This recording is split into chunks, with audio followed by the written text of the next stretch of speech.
কৃষ্ণ কৃষ্ণ শুধু শ্রী কৃষ্ণ।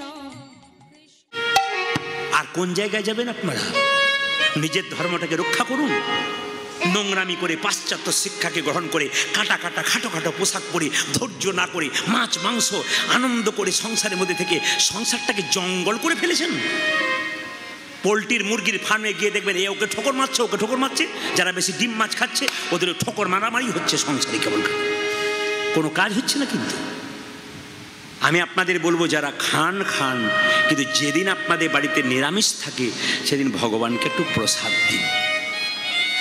এমন কোনো হিন্দুর বাড়ি নাই যেখানে বৃহস্পতিবার নিরামিষ হয় না। জোরে বলুন হানা না।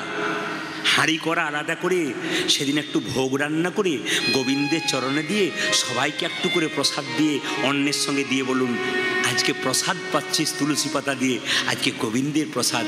বাচ্চা ছেলেটা লোককে বলতে পারবে, আমি সপ্তাহে একদিন প্রসাদ খাই, আমার মা আমাকে দেয়। আপনি দেবেন তবে তো খাবে, না দিলে আপনি খান না, আপনার বাচ্চাকে দেবেন কি করে? আপনি খান, আপনার বাচ্চা খান। জীবনকে সুন্দর করুন। জীবনটা এরকম ছেলে খেলা নয়, জীবনটা অনেক দাম আছে। এই জীবনে ভালো কর্ম করলে দেখবেন জীবন পরিবর্তন হয়ে যাবে, কৃষ্ণ ভক্ত হয়ে যাবেন, আপনার জীবনটা আনন্দ হয়ে যাবে। তবে মায়েরা, সুখের দিনে মানুষ আগের দিনে যায়, দুঃখের দিনে পেছনে পেছন যায়। যেদিন কেউ বিয়ে করতে যায় বরযাত্রী আগে আগে যায়, নাচতে নাচতে, ভালো ভালো খাবো, নাচতে নাচতে যায়, বর পেছনে যায়, সুখের দিনে আগে গেল। আর যেদিন আপনি মারা গেলেন আপনার মৃতদেহটা আগে আগে গেল, আর আপনার শ্মশান যাত্রীরা পেছন পেছন গেল। সুখের দিনে মানুষ আগে আগে যায়। আপনার যখন টাকা পয়সা গাড়ি বাড়ি, আপনার প্রচুর বন্ধু থাকবে, আপনার যখন কিছুই থাকবে না তখন সবাই আপনার কাছ থেকে সরে যাবে, কিন্তু ভগবান তো আপনার কাছ থেকে সরবে না। কৃষ্ণ কোনোদিন সরবে না। বিখ্যাত বিজ্ঞানী আইজ্যাক নিউটন ভগবান বিশ্বাস করতেন। যাকে আপনার টাকার উপরে যে ছবিটা দেখতে পাচ্ছেন তার নাম হচ্ছে মহাত্মা গান্ধী। তিনি ছিলেন এলাহাবাদ কোর্টের ব্যারিস্টার। সকালবেলায় ঘুম থেকে উঠে স্নান করে তিনি গীতা পড়তেন, গীতাকে মা বলতেন আর নিজের মাকে মা বলতেন। এবং গীতা পড়তে পড়তে তিনি শুধু একটা কথা বলতেন, প্রভু আমাকে সম্পদ দিও না, আমি তোমায় ভুলে যাব, আমাকে বিপদ দাও যেন আমি তোমায় মনে রাখতে পারি। এরা পৃথিবীতে এলো কেন? শিখিয়ে দিয়ে গেছে আমাদেরকে কি করে জীবনযাপন করতে হবে। আমরা শিখলাম না, আমরা পাশ্চাত্য শিক্ষাকে শিখলাম। নবদ্বীপ মায়াপুরে ইস্কন মন্দিরে ইংল্যান্ড আমেরিকা থেকে মানুষগুলো এসে হরে কৃষ্ণ বলতে পারে না, হরে কৃষ্ণ বলতে পারে না, হরে কৃষ্ণ লজ্জার ব্যাপার, ওরা বলতে পারে না তবু বলে, আমরা বলতে পারি তবু বলি না। যে যেখানে বসে আছেন একটু মন দিয়ে শুনবেন। আপনার বাচ্চা ছেলের মনটা হচ্ছে কচি বাঁশের মতো, যেদিকে বাঁকাবেন সেদিকে বাঁকবে, বাঁশ মোটা হলে আর বাঁকবে না। যে যেখানে বসে আছেন, যারা বাবা হয়েছেন, দাদু হয়েছেন, মা হয়েছেন, মাসি হয়েছেন, মন দিয়ে শুনে নেবেন কি, বাচ্চা ছেলের মন কচি বাঁশের মতো, যেদিকে বাঁকাবেন সেদিকে বাঁকবে, বাঁশ মোটা হলে আর বাঁকবে না। শিক্ষা যদি দেবেন ছেলেকে ছোট থেকে দেবেন, কি বলবেন? আমি তো পশ্চিমবাংলার প্রত্যেকটি জেলায় যাই, রাজ্যে রাজ্যে যাই, বিদেশে পর্যন্ত যাবার আমার অফার আছে পরবর্তী ক্ষেত্রে। কিন্তু আপনাদের কাছে নিবেদন রইল, সব জায়গাতে বাড়িতে বাসা হলে বাচ্চাকে কোলে নিয়ে তার মাগুলো এসে বলে, একবার বলে দাও তো কি, রাধে রাধে, হরে কৃষ্ণ, জয় নিতাই। কে বলে? বাচ্চাগুলো বলে। কেন? বাচ্চাগুলোকে ছোট থেকে শেখানো হয়েছে। আবার বাচ্চাগুলো এসে টুক করে ঝুপ করে প্রণাম করছে, ওর মা ইশারা করেছে, খোকা একবার সঙ্গে সঙ্গে প্রণাম করছে। কেন? শিখিয়েছি, আচার শেখানো। বাচ্চাকে সকালবেলায় মুখ ধুয়ে বলুন, মন্দিরে প্রণাম কর, তোর দাদু ঠাকুমাকে প্রণাম কর, আমাকে আর তোর বাবাকে প্রণাম কর। আচার শেখান। ছোট মেয়ের হাতে মোবাইল নয়, সংস্কার শেখান। আর ছোট্ট ছেলের হাতে আপনি বাইক নয়, ওকে জীবন দান করুন। এক পকেটে গীতা রাখবেন তো এক পকেটে মোবাইল রাখুন। সপ্তাহে একদিন ছুটি থাকবে, ছেলে মেয়েদেরকে নিয়ে পার্কে বেড়াতে যাবেন না, ওখানে উল্টো পাল্টা জিনিস দেখবেন, মন্দিরে যান, আপনিও প্রণাম করবেন, বাচ্চাটা আপনার পেছন পেছন প্রণাম করবে, বাচ্চাটাকে কিছু সম্পদ দিয়ে যাবেন। এই জন্য বারবার বলছি, সাধুগুরু বৈষ্ণব রাস্তা দিয়ে পেরিয়ে গেলে বাচ্চাকে প্রণাম করার আগে নিজে প্রণাম করবেন আর বলবেন, এনাকে একটু প্রণাম করো, ওনাদের আশীর্বাদ পেলে কাজ হতে পারে। ইস্কন মন্দিরে শিল প্রভুপাদ যখন ছোট্ট বাচ্চা ছিল, কলকাতা ছেলে, তার বাবা চাকরি করতো, 10টা পর্যন্ত বসে থাকতো দরজাতে, তারপর অফিসে যেত, কোনো সাধুগুরু বৈষ্ণব পেরিয়ে গেলে বলতো, একবার আসুন। আরে কি হয়েছে বলবেন তো? আরে আসুন না। বলে কি হয়েছে? আমার ছেলের মাথায় একটু হাত দিয়ে বলে দিন যেন রাধারানীর কৃপা হয়। বৈষ্ণবরা আসতো আর ছেলের মাথায় হাত দিয়ে বলতো, তোমার ছেলে রাধারানীর কৃপা হোক। শিল প্রভুপাদ বৈষ্ণবের আশীর্বাদে এত বড় হল। আপনারা যারা মা হয়েছেন তারা কি চান না আমার ছেলে অনেক বড় হোক, অনেক বড় মানুষ হোক, অনেক বড় মহামানব হোক? সব মা এগুলো তো চাই। আপনার প্রণাম করান, মন্দিরে প্রণাম করান, সাধুগুরু বৈষ্ণবকে প্রণাম করান, শেখান এগুলো না শেখালে কি শেখাবেন? গত পরশু যেখানে গাইছিলাম একজন ভদ্রলোক এসে বললেন, প্রদীপ বাবু আমার ছেলের জন্য চিন্তা নাই। বলে কেন? 1 কোটি টাকা রেখে দিলাম ব্যাংকে, আমি মরে গেলেও চিন্তা নাই, এবার বসে বসে খাবে। বললাম ছেলের জন্য 1 কোটি টাকা রাখলেন, ছেলেকে তৈরি করলেন কেমন? এইরকম না এইরকম? যদি এরকম তৈরি করেন, আপনার সাধ্য কাজ করাবে, বাড়িতে মন্দির করবে, সাধু সেবা দেবে, ভক্ত সেবা দেবে। আর যদি এইরকম তৈরি করেন, যা ছিল তা তো যাবে, আর আপনার সাধ্যে আরও সাধ্য করে নিতাই গোল হরিগোল করে দেবে। তাই সন্তানগুলোকে ভালো করুন, যেন ভবিষ্যতে কৃষ্ণ ভক্ত হতে পারে, বিবেকবান হতে পারে, ইঞ্জিনিয়ার হোক, ডাক্তার হোক, উচ্চশিক্ষায় শিক্ষিত হোক, অবশ্যই হোক, যেন কৃষ্ণ ভক্ত হতে পারে। আপনার শুনলে চমকে যাবেন, যে যেখানে বসে আছেন। আপনার গেছেন কিনা জানি না, 10 বছর আগে আমার একটা শরীরে প্রবলেম হয়েছিল, আমি চেন্নাই অ্যাপেলো গিয়েছিলাম। তো যে ডাক্তারবাবুকে আমি দেখাচ্ছিলাম তিনি ছিলেন খ্রিস্টান ডাক্তার। তার টেবিলে দেখলাম যীশু খ্রিস্টের মূর্তি আর ফুলের মালা দিয়ে পরানো আছে টেবিলে। জিজ্ঞেস করলাম, ইনি? বলছে উনিই তো আসল, আমি শুধু চিকিৎসা করি মাত্র। আমি যে বাঙালি ডাক্তারকে দেখাচ্ছিলাম তার বাড়িতে যখন গেলাম তখন দেখছি ভোর 4টের সময় উঠে উনি মন্দিরে পুজো করছেন। এত বড় বড় ডাক্তার যারা লন্ডন ফেরত, আমেরিকা ফেরত ডাক্তার, তারা শিখিয়ে দিচ্ছে, আমাদেরকে দেখে শেখো।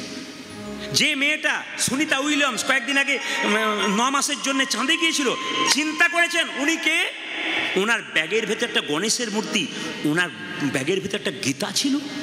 আপনারা নারী, উনিও নারী, চিন্তা করে দেখুন কত উন্নত মানের মেয়ে। সেই মেয়েটা বিজ্ঞানী, বিখ্যাত মেয়ে, সেই মেয়েটি কি করেছে না, ব্যাগের মধ্যে একটি গীতা রেখেছে আর ব্যাগের মধ্যে গণেশ রেখেছে। এরা শিখিয়ে দিচ্ছে। আমরা শুধু উঁচু দরের মানুষ নয়, উঁচু দরের মানুষ হবার আগে আমরা ভগবানকে সঙ্গে করে নিয়েছি। আপনার ছেলে মেয়েকে আপনি পূরণ করতে পারলেন না, আপনার ছেলে মেয়েকে সেই স্বাদ পূরণ করান, আপনার ছেলে মেয়েকে বড় করুন, কৃষ্ণ ভক্ত করুন, আপনার লাভ আছে। এই জন্য বারবার বলবো, বিখ্যাত বিজ্ঞানী আইনস্টাইন জীবনে কোনদিন মাছ মাংস খায় নাই, বিরাট কোহলি জীবনে মাছ মাংস খায় নাই। আর আমরা কি বলি, ছেলে যদি মাছ মাংস না খায় তবে গ্রোথ হবে না। আমাদের খুব একটা বাক্য হয়, গ্রোথ হবে না, শরীরের মনের পাওয়ার হবে না, মাংস মাছ খেতে হবে বলি না আমরা। বিরাট কোহলি কি খেয়েছিল? ব্যাটের উপর ব্যাট 6 মারছিল। বিখ্যাত বিজ্ঞানী আইনস্টাইন কি খেয়েছিল? সারা জীবন নিরামিষ খেয়েছিল। একদিনে সুখ আর দুঃখ রাস্তাতে দেখা হয়েছে। সুখকে দেখে দুঃখ বলছে, সুখ তুই বড় সুখী রে, সবাই তোকে চাই, খালি যত জায়গায় যায় খালি বলে সুখ চাই, সুখ চাই, আমাকে কেউ চায় না। সুখ বলল, না রে দুঃখ, তুই আমার চাইতে সুখী। বলে কেন? সুখ বলল, আমাকে যদি কেউ পায় তবে সে ভগবানকে ভুলে যায়, আর তোকে যদি কেউ পায় তবে ভগবানকে চিরকাল স্মরণ। দুঃখ পেতে ভগবান শ্রীকৃষ্ণের পিসি কুন্তিও পর্যন্ত কৃষ্ণের কাছে বলেছিল, আমাকে দুঃখ দে, আমাকে সুখ দিস না, আমাকে সম্পদ দিস না, আমাকে বিপদ দে, যেন আমি কৃষ্ণ বলে কাঁদতে পারি। কৃষ্ণ জিজ্ঞেস করেছিল, পিসি কৃষ্ণ বলে কেঁদে কি লাভ? কুন্তি বলেছিল, কৃষ্ণ বলে কেঁদে যে কি লাভ, যে জন কাঁদতে পেরেছে সে ছাড়া কেউ জানে না। কৃষ্ণ বলে কাঁদো, কৃষ্ণ বলে কাঁদো, জীবনে আনন্দ আছে। ছেলের জন্য কাঁদবে, মেয়ের জন্য কাঁদবে, শেষে ছেলে মেয়ে বলবে তুমি আমার জন্য কি করেছো? আপনি বলবেন, আহ যার জন্য করি চুরি সে কিনা বলে চোর। কিন্তু ভগবানের জন্য কাঁদলে ভগবান তার অভাব রাখে না, ভগবান তার অভাব পূরণ করে। এই জন্য বারবার বলবো, কীর্তন শুনুন, চোখের জলে ভাসুন, দেখুন কত আনন্দ আছে, কত কৃপা আছে। ছোট্ট ছেলের নাম রাখলো দুঃখী মণ্ডল। ওই ছেলেটাকে একদিন তার বাবা মা বলছে, শোন দুঃখী, তোর জন্ম এমনি এমনি হয় নাই, জগন্নাথ মন্দিরে কৃপা করে তোকে পেয়েছি, তো কৃষ্ণচরণ লাভ করা তোর একমাত্র উদ্দেশ্য। ছোট্ট দুঃখী বললো, তাহলে আমি কি করে কৃষ্ণ পাবো? বাবা মা বলছে, শোন, প্রথমে গুরুকরণ করতে হয়, আর গুরুকে পেতে গেলে নবদ্বীপে যেতে হয়, গোবিন্দের কৃপা একদিন তুই পাবি, রাধারানীর কৃপা পাবি। ছোট্ট ছেলে বলছে, তাই নাকি? আগে গুরুকরণ করতে হয়, তাহলে নবদ্বীপে যেতে হবে? বলে হ্যাঁ, দিতে হবে তো। ছোট্ট দুঃখীর 5 বছর বয়স, ও মনে মনে ভাবলো, আজকেই যাব, আর কাল নয়, কাল কাল করে রাবণ স্বর্গের সিঁড়ি বাঁধতে পারে না। আমাদের জীবনে খেলে একটা ইচ্ছা, কৃষ্ণ ভজন করুন, এখন কি করবো? পরে করবো, এখন ছেলে মেয়ে সংসার আছে, পরে করবো। কাল কাল করতে করতে কোন দিন যে আপনার জীবনে কাল চলে আসবে আপনি বুঝতে পারবেন না। এখন থেকেই শুরু করুন। ছোট্ট দুঃখী বাবা মা যখন শুয়েছে তাদেরকে প্রণাম করে চলল কোথায়? নবদ্বীপের পথে। আমি চলে যাই, আমি চলে যাব, আমি চলে যাই, চলে যাব, দাও গো বিদায়। উলধ্বনি। আমি চলে যাব,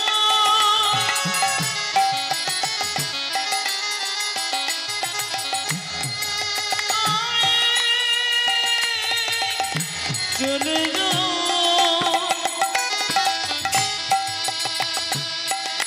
দাও বলি দাও, আমি চলে যাই, আমি চলে যাই, দাও গো বিদায়। হরি বল।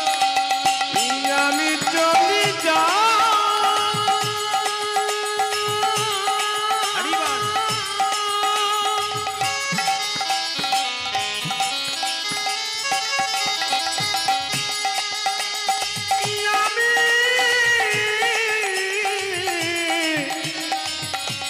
চলে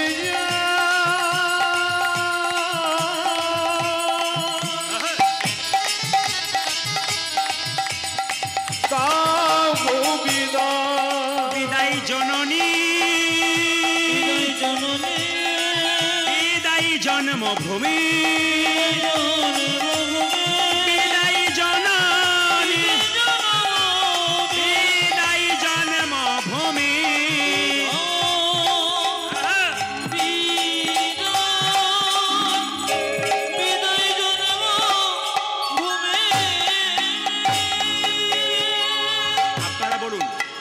আপনারা বলুন কত বছর বয়সে দুঃখী ঘর থেকে বেরোলো?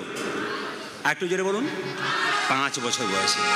যেই না নবদ্বীপে পথ দিয়ে যাচ্ছে বয়স্ক লোককে জিজ্ঞেস করছে, ও দাদু, ও দাদু, এটা কি নবদ্বীপ? একজন বৃদ্ধ বলল, এই খোকা, ভিক্ষা নিবি? ভিক্ষা নে। আবার নবদ্বীপ নবদ্বীপ করছিস কেন? নিতাই চাঁদের শ্বশুর বাড়ি হচ্ছে নবদ্বীপের পাশে কালনা। শ্বশুর বাড়ি যাবার দিন এসেছে কিন্তু। এইদিকে এইদিকে এইদিকে যারা কীর্তন শুনতে এসছেন তাদের শ্বশুর বাড়ি যাবার দিন এসেছে একদম। কবে বলুন তো? কবে? 17 তারিখে, জুন মাসের 1 তারিখে আসতে জামাই ষষ্ঠী নাকি? আচ্ছা মায়েরা কিছু মনে করবেন না, এই 17ই জুন 17ই আষাঢ় জুন মাসে যে জামাই ষষ্ঠী হয়, একটু আপনাদের বলে যাই। জামাই ষষ্ঠীতে জামাই একা যাবে তা নয়, মেয়ে জামাইকে দুজনকে একসঙ্গে বাড়িতে ঢুকতে হয়। নিয়মগুলো শুনে নিন। যদি আপনার মেয়ে জামাই আসে আপনি কি করবেন খুব সংক্ষেপে বলে দিয়ে যাই, আপনাদের 17 আসার একটা কাজে লেগে যাবে। কি? আপনি মেয়ে জামাই যেদিন আসবে তার আগের দিনে ঈশান কোণে একটা তামার পাত্রে বা তামার ঘটিতে একটু গঙ্গা জল দিয়ে তুলসী পত্র দিয়ে রেখে দেবেন। যখন মেয়ে জামাই একসঙ্গে বাড়ি ঢুকবে তখন গঙ্গা জল, তুলসী মাখানো গঙ্গা জলটা তাদের মাথায় দিয়ে আশীর্বাদ করে দিন। এ হলো জামাই ষষ্ঠীর প্রথম নিয়ম। জামাই ষষ্ঠীর দিনে যারা শাশুড়ি মা হবেন তাদের যতক্ষণ না জামাইকে একটু উত্তম জাতীয় খাবার দেবেন, সেবা করবে, ততক্ষণ আপনি খাবেন না। জামাই তো ছেলের মতো, তাকে দিয়ে। তবে হ্যাঁ, 9 রকমের ফল ফুল অনেক রকম জিনিস চাই, তার মধ্যে 108টা কিন্তু আপনাকে দুর্বা ঘাস চাই আর ধান চাই। মায়েরা, এই দুর্বা ঘাস আর ধান দিয়ে মাথায় আশীর্বাদ করবেন কেন? দুর্বা কিসের প্রতীক? দেখবেন আপনারা ঝড় ঝঞ্ঝা গরম বৃষ্টি যাই হোক না কেন, দুর্বা কিন্তু মরে না। এই যে দুর্বাটাকে মাথায় দেওয়া হয় কেন? তোমার যেন দীর্ঘায়ু হয় দুর্বার মতো। ধান দেয় কেন? ধান হচ্ছে লক্ষ্মী, ধনের প্রতীক। তুমি যেন ধনবান হও। প্রতিটি কাজে মহাজনরা এক একটা করে ব্যাখ্যা দিয়েছে, দারুণ নিয়ম করেছে, আমরা কেউ জানি না, এগুলো জানতে হয়। আরেকটা বলে রাখি, জামাইয়ের হাতে 7টা কিংবা 5টা সাদা সুতো বেঁধে দিতে হবে, একটা বেলপাতা একটা ফুল দিতে হয়, দইয়ের ফোঁটা কপালে দিতে হয়, একটা ঘট পাড়তে হয়, ঘটে আমের শখা দিতে হয়, এবং মা ষষ্ঠীকে পুজো করতে হয় মা ষষ্ঠীর আশীর্বাদ পাওয়ার জন্য। সেদিন করমচা ফল কিন্তু অবশ্যই দরকার হয়, দিতে পারলে খুব ভালো। একটা তালপাতা পাখাও কিন্তু দরকার আছে। এই দিকে তাকাবেন। জামাই ষষ্ঠী, মায়েরা জামাই ষষ্ঠী দিনে মেয়ে জামাই কেন আসবে, অন্য দিনে আসবে না? আসলে আগেকে একটা প্রথা ছিল, একটা ছোট্ট নিয়ম আছে, মানে একটা গল্প আছে, গল্প কথা। কি আছে মায়েরা? একটা বাড়িতে অনেকগুলো বউ ছিল, ছোট বউটা খুব লোভী ছিল। এখানে যদি কেউ ছোট বউ থাকে তাহলে রাগ করবেন না, আপনাদের এখানের জন্য বলে নাই, ওইখানকার জন্য বলেছি। খুব লোভী ছিল, সে প্রত্যেকদিন মাছ চুরি করে করে খেয়ে নিত, আর বাড়ির পোষা কালো বিড়ালটার নামে দিয়ে দিত। এখন বিড়ালটা খুব অভিমান হয়ে গেল, কেন ও তো কার বাহন, জোরে বলুন? উনি হচ্ছেন হ্যাঁ মা ষষ্ঠীর বাহন। রাগ হয়ে গেল, ছোট বউয়ের যতগুলো ছেলে ছিল সব আউট, উধাও হয়ে গেল, খুঁজেই পাইনি। এখন শাশুড়ি মা বললো, ছেলে কোথায়? ছেলে খুঁজে নেয়, তারপর বাড়ি আসবি। ছোট বউ কাঁদতে কাঁদতে জঙ্গলে জঙ্গলে চলে যাচ্ছে আর ডাকছে, আমি কি এমন অন্যায় করলাম, কার কাছে অন্যায় করলাম, বিড়ালটার জন্য বোধহয় আমার এরকম হয়ে গেল। মা ষষ্ঠী বৃদ্ধা বুড়ির রূপ ধারণ করে বলল, যা, তোকে আমি ক্ষমা করলাম, তুই আবার সন্তান ফিরে পাবি, যা তুই বাড়ি ফিরে যা। বাড়ি এলো, সন্তান ফিরে পেল, কিন্তু শাশুড়ি মা বলল, একটা শাস্তি তোমাকে দিলাম, বাপের বাড়ি আর জীবনে যেতে পাবে না। ওই যে বাপের বাড়ি জীবনে যেতে পায় না, ওই জন্য মা বাবা, মানে মেয়ের মা বাবা সিদ্ধান্ত নিলেন, একদিন অন্তত বছরে বাপের বাড়িকে মেয়েকে আর জামাইকে পাঠানো। সেইটা হচ্ছে জামাই ষষ্ঠী। মা ষষ্ঠীর বাহন এবং মা ষষ্ঠীর পুজো করা হয়। এই জামাই ষষ্ঠীর দিনটা আপনারা পালন করুন, খুব সুন্দরভাবে পালন করুন, জামাইকে আশীর্বাদ করুন, সুখে থাকুক যেন সংসার, ভালো থাকুক সবাই। এই জন্য এই যে নিত্যানন্দ, মায়েরা নিত্যানন্দের শ্বশুরবাড়ি কালনা, একজন বিখ্যাত গুরুদেব ছিল হৃদয় চৈতন্য। তার দরজায় গিয়ে চিৎকার করে বলো, হৃদয় চৈতন্য ঠাকুর কি, হৃদয় চৈতন্য ঠাকুর কি। হৃদয় চৈতন্য কি ব্যাপার রে, কি ব্যাপার, কি নাম তো? আমার নাম দুঃখী। দুঃখী কে নাম রেখেছে রে? আমার পাড়া প্রতিবেশী, আমার বাবা, সবাই বলেছে আমার নাম দুঃখী। ও দুঃখী, তা কি জন্য এসেছিস? দীক্ষা নিতে এসেছি। দাঁড়া, আমি আমি আমি যাকে তাকে দীক্ষা দিই না, দীক্ষা নিতে গেলে পরীক্ষা দিতে হয়। ইস্কন মন্দিরে কেউ যদি দীক্ষা নিতে যান, আমি দেখেছি ওখানকার নিয়ম হচ্ছে, ইস্কন মন্দিরে শুনুন ভালো করে, ইস্কন মন্দিরের নিয়ম হচ্ছে আপনাকে 1 বছর হরে কৃষ্ণ নাম ভজন করতে দেবে, তারপর দীক্ষা দেবে। কেন? আগে দেহটাকে কৃষ্ণ নামে, মাটিটাকে উর্বর করবে, তারপর বীজ ফেলবে, তার আগে দেবে না। দীক্ষা হুট করে গুরু দেবে না। কেন? আগে দেখবে তোমার জমি উর্বর আছে কিনা, তারপর তোমাকে দীক্ষা দেবে। সবাই লক্ষ্য করুন, ছোট্ট হৃদয় চৈতন্য ছোট দুঃখীকে বললো, তুই যদি দীক্ষা নিতে চাস তোকে পরীক্ষা দিতে হবে। কি পরীক্ষা? এই দেখ, তোকে একটা মাটির কলসি দিলাম, আমার এখানে তুলসীর বাগান আছে, গঙ্গা থেকে জল এনে প্রত্যেকদিন মাটির কলসি দিয়ে জল দিয়ে তুলসীর বাগানে সেবা কর, একদিন আমি যেদিন মনে করবো তোকে দীক্ষা দিয়ে দেবো। ছোট্ট দুঃখী কি করেছে দেখো, 5 বছরের দুঃখী, আর বিরাট বড় একটা মাটির হাঁড়ি দিয়েছে, আর সেই মাটির হাঁড়িটা নিয়ে চলে যাচ্ছে গঙ্গায় জল আনতে, আর আনতে আনতে গাইছে, আপনার নিজে নিজে গুরুকে স্মরণ করুন।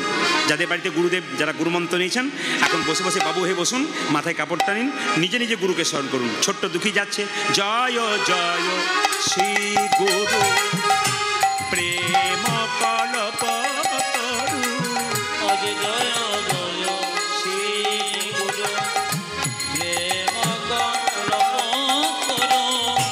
জয় জয় শ্রী গুরু প্রেম কল্পতরু। জয় জয় জয় শ্রী গুরু প্রেম কল্পতরু।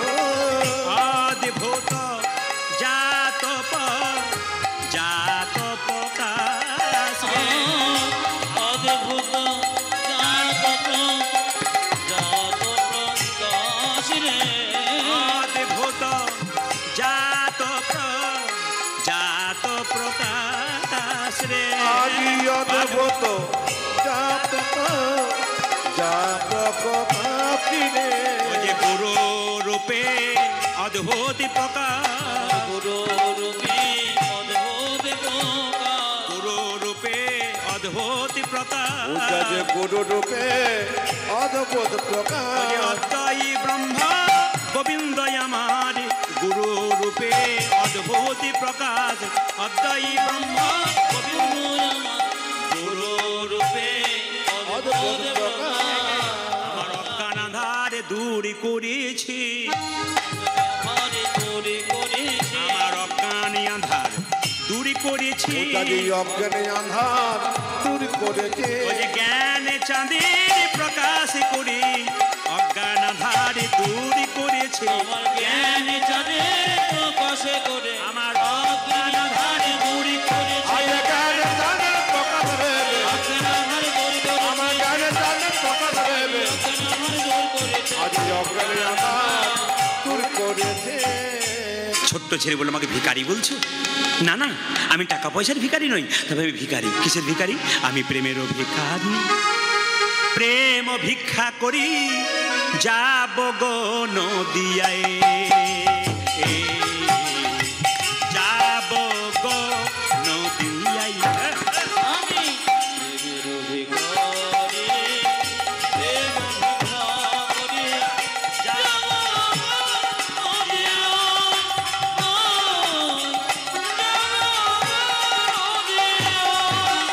প্রেমের ভিখারি, প্রেম ভিক্ষা করি যাব গো নদিয়া, যাব গো নদিয়া। হরি হরি বল, দুটি বাহু তুলে হরি বল, হরি হরি বলে তোকে বাবু বলে, হরি হরি বলে বলে দুটি বাহু তুলে। হরি হরি বলে দুটি বাহু তুলে যাব গো নদিয়ায়, যাব গো নদিয়ায়। আমি প্রেমের ভিখারি, প্রেম ভিক্ষা করি যাব